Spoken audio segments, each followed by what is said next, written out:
So, Copaiba and the endocannabinoid system, how does this actually work? Well, you will have heard of a cannabinoid.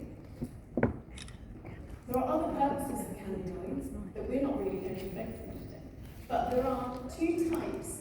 There are cannabinoids that work on your CB1 receptors, and you'll find those mostly, the receptors are mostly in the brain, the muscles, the lungs, the vascular system, the gut, and the reproductive organs. So they are the CB1 receptors. And they tend to work a lot on the nervous system. They work a lot on the nervous system, which means when we take them, we end up with this psychoactive high. And sometimes that's the purpose of taking them. Most of the time, however, people are usually taking them to reduce anxiety, to have less pain, to be able to lift their mood. And that's some of the reasons why they want to use these substances. Actually, there's a better way is to then act on the CB2 receptors. So the CB2 receptors are mainly found on immune cells. That gives us a massive hint as to what these are for. These are protective, aren't they? They're on cells involved in bone formation. Well, that's going to also impact on your red blood cell count, because bone formation, we know that's where all of your red blood cells come from your bone marrow.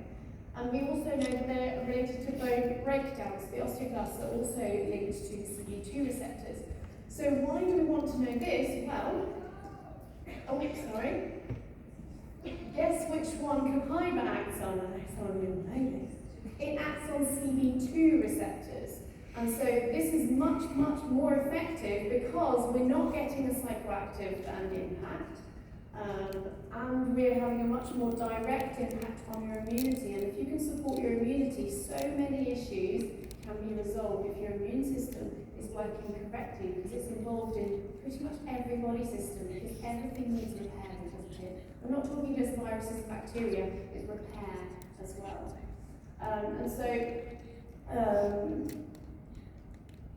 Dr. Mitch, I really like the way Dr. Mitch in the convention called it the protector receptor, the CB2 receptor. And that's a really lovely way to be able to remember this, is that Copaiba is acting on your protector receptors.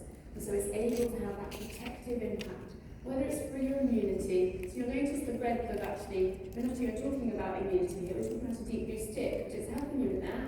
It's helping you with inflammation. It's also able to soothe discomfort.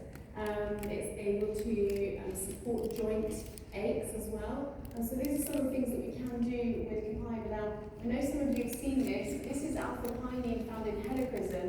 And so, how much time is that? That's it done? About 2 minutes. And in vitro, we know that this helps to reduce the production of inflammatory molecules that you can see here by reducing the degradation of that IKB molecule that's holding that NFKB together. Now, this is all gobbledygook. Sorry. So NFKB, nuclear factor kappa B, is a transcription factor, so that will code for all of these inflammatory molecules, which is excellent in a normal scenario, but we don't want that happening all the time, otherwise we end up with chronic inflammation, and that's really bad news. So we don't want that to be coding for these all the time. So what then alpha-pinene can do is that reduces that. It stops the degradation, so they're not released, they don't transcribe these inflammatory proteins. Can you see some of the benefit of helichrysum being why it's so important for that to be in your deep blue and in your deep blue stick? It's also in the correct X. Can you see how this is helpful for correct X as well? That's correct X. So this is the deep blue stick. Copaiba is included for enhanced absorption, understatement of the century, right? It does say much more than that. But I love that it's taken, that they have done the silicones and none of those other things that you don't want to have in there, and that they're using recycled materials as well in the deep blue stick. Now, you might have heard this sentence: facts tell, stories sell.